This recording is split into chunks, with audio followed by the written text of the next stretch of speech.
agriculture smuggling. Nabubuo na ang big picture. Parang sa mga pogo, galing China ang isang ulo ng tamadang sindikato sa agriculture smuggling. Malaking panganib ang mga smuggled na pagkain. Walang physical inspection o chemical analysis, wala ring test para sa lason o virus o bakterya para masabi kung expired na ito o fit for human consumption. Tulad nga sa Pogo, may mga kasabwat na Pilipino. At malamang, ang inaangkat na frozen fish ay sa atin din nahuli sa West Philippine Sea.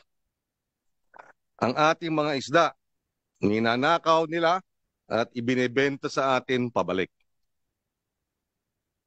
Halimbawa na rito ang 68 million peso shipment ng frozen mackerel o alumahan galing China.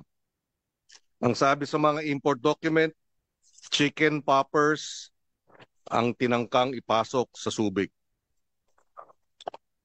Unti-unting nabubunyag ang bulok na sistema kung saan ang mga dummy consignee at insiders nagsasabwatan kasama ang ilang mga opisyal ng customs at posible rin taga-DA. Hindi ito small time, ito ay economic sabotage na may parusang habang buhay na pagkakakulong at multa ng 3 beses ang halaga ng mga kalakal sa ilalim ng Republic Act 12022. Anti-Agriculture Economic Sabotage Act. Malinaw ang batas, walang ligtas. Hindi ang opisyal ng customs na nagbubulag-bulagan o nagtatago sa pangalang Mr. Carlos.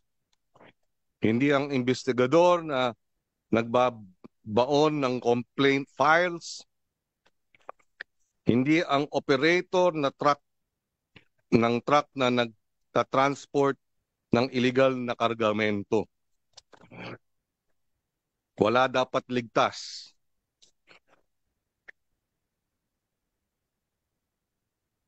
Hindi rin yung mga nasa DOJ, NBI, posible BI, Immigration, BOC, 1 taon nang mahigit, case build-up pa rin. Lahat ng sangkot sa pag-smuggle ng pagkain, kaaway ng Pilipinong magsasaka, mangingisda at mamimili.